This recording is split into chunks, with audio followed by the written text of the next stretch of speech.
प्रणाम। आज ऐसे ऐसे ट्रेड चल गए हैं लोगों के, रेखाविदों के, कि क्या होता है जब हाथ में रहस्य क्रॉस, कितना धनी बनाता है यह। शीर्षक कुछ इस हिसाब का देगा कि जब तक उसकी पूरी समीक्षा ना सुन ली जाए पता ही नहीं चलेगा वो कहना क्या चाहता, और उसमें कुल लेकर के हवाई गप्पे ही रहती। बंधुओं, हाथ में रहस्य क्रॉस, मस्तिष्क रेखा और हृदय रेखा के बीच में जो क्रॉस बनते हैं उस क्रॉस को रहस्य क्रॉस कहते हैं। हाथ में हृदय रेखा और आयु रेखा के बीच में जो मस्तिष्क रेखा है, उस मस्तिष्क रेखा के बीचों बीच जो क्रॉस बनता है, मस्तिष्क रेखा के बीचों बीच जो क्रॉस बनता है उस क्रॉस को रहस्य क्रॉस कहते हैं। छोटी सी बात, इसको इतना विस्तार पूर्वक लोगों ने चढ़ा बढ़ा करके बना दिया है कि पागलों की तरह शीर्षक देते हैं और पता चलता है खोदा पहाड़ निकली चुहिया। यह मामूली सी बात है कि यह न्यूनतम हाथों में होता है, अधिकतम हाथों पे नहीं होता। अधिकतम हाथों पे यह नहीं होता, न्यूनतम हाथों पे होता है। और इसका अर्थ इतना सही है कि जिस व्यक्ति के हाथ में यह रहस्य क्रॉस होगा वह वैज्ञानिक दृष्टि से संपन्न व्यक्ति। जिस भी व्यक्ति के हाथ में रहस्य क्रॉस होता है वो थोड़ा समीक्षक होगा, उसमें समीक्षा विवेचना करने की आदत होगी और वो वैज्ञानिक दृष्टि से संपन्न होगा। अगर किसान के हाथ में वह रहस्य क्रॉस है तो इसका तात्पर्य है कि वह विचार करेगा कब बीज डालना चाहिए, कब उसका ठीक ठीक समय पर अनुमोदन करना चाहिए, कब उसका निराई कटाई गुड़ाई सिंचाई इत्यादि करना चाहिए। उसका ज्यादा अच्छा खासा ख्याल रखेगा। एक इंजीनियर के हाथ में वही रहस्य क्रॉस होगा तो वह छज्जी का ढलान किधर होना चाहिए उसकी गहरी समीक्षा रखेगा और पूरा अपने काम में उसकी छोटी से छोटी बारीक बिंदुओं पर वह दृष्टि रखेगा। अब अगर एक साधारण इंजीनियर अगर निर्माण करता है और वो 5 एक के मसाला से निर्माण करता है छत का, और दूसरा एक रहस्य क्रॉस वाले का निर्माण करता है, तो उस रहस्य क्रॉस वाला व्यक्ति छत के निर्माण में ढलान की काफी समीक्षा से दृष्टि रखेगा कि छत पे भावी भविष्य में छत बनने के बाद पानी न जमे, और जब पानी नहीं जमेगा तो सीमेंट की आयु बढ़ जाएगी।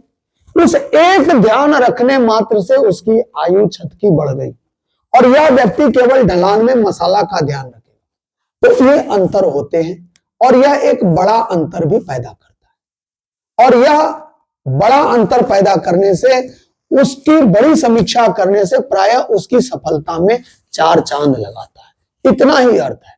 लेकिन हाथ की कैटेगरी क्या है, वह रहस्य क्रॉस कैसे कैटेगरी के हाथों पर है, साधारण हाथों पे, विशिष्ट हाथों पर, अति विशिष्ट हाथों पर, या उस कैटेगरी पर भी निर्भर करता है। एक भिक्षुक के हाथ में रहस्य क्रॉस हो तो वह समीक्षा करके भिक्षा मांगेगा कि किन लोगों को मैं छूऊं, किनको मैं टच करूं कि अधिक से अधिक मुझे दान देगा, अधिक से अधिक मुझे अब वो भिक्षा देगा।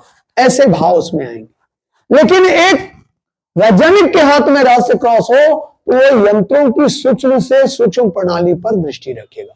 यही तात्पर्य है। धन्यवाद।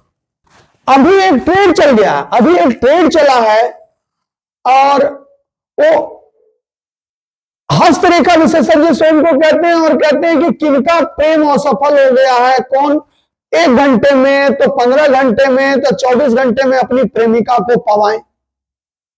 अरे भाई, रेखा विशेषज्ञ का एक ही काम है, रह गया है क्या कि प्रेमी प्रेमिका को मिला देना, और कौन सा मंत्र फूकेंगे, कौन सा ताबीज टांग देंगे।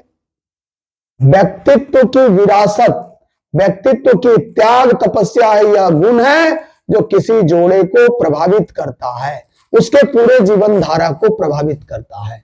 अगर पति पत्नी में त्याग के भाव न हो तो संबंध कितने दिनों तक अस्थायी रहेंगे। त्याग तपस्या का ही बल है। इसी बात को तो महाभारत में भी सत्यभामा ने जब पूछा द्रौपदी से, तो सत्यभामा को द्रौपदी कहती है कि वह व्यक्ति जो अपने पति पर टोना टोटका जादू मंत्र कराते हैं वो सब नारी बेवकूफ है। मैं पति के सोने के बाद सोती हूं। हे सत्यभामे, द्रुपदा कहती है, हे सत्यभामे, मैं पति के सोने के बाद सोती हूं और पति के जगने के पूर्व ही जग जाती हूं। पति की वाणी से आवाज निकलने से पूर्व ही जान जाती हूं कि उनका क्या मांग होगा और उनके मांगों की पूर्ति के लिए सदैव तत्पर रहती हूं। इस प्रकार मैं अपने पति का हृदय जीत लेती हूं। और इन ज्योतिषियों, ज्योतिष यानी कि ये नकलची, जबरदस्ती, पाखंडी कह सकते हैं इन्हें, तो ये ज्योतिष विद्या जैसे महानतम विद्या को बदनाम कर देते हैं।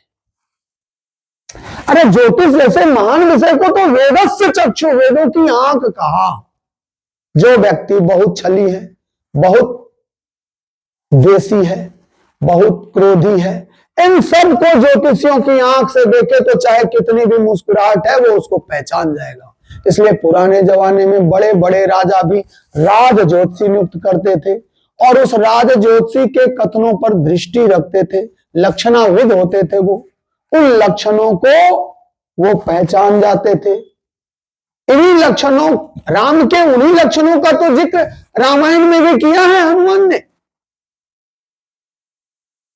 निगूढ़ शत्रु, त्रिशंदि जैसे शब्दों का इस्तेमाल हनुमान ने किया है राम के संबंध, कि वो राम त्रिशंदि, निगूढ़ शत्रु जैसे शब्दों का हनुमान ने इस्तेमाल किया है राम के लिए। धन्यवाद।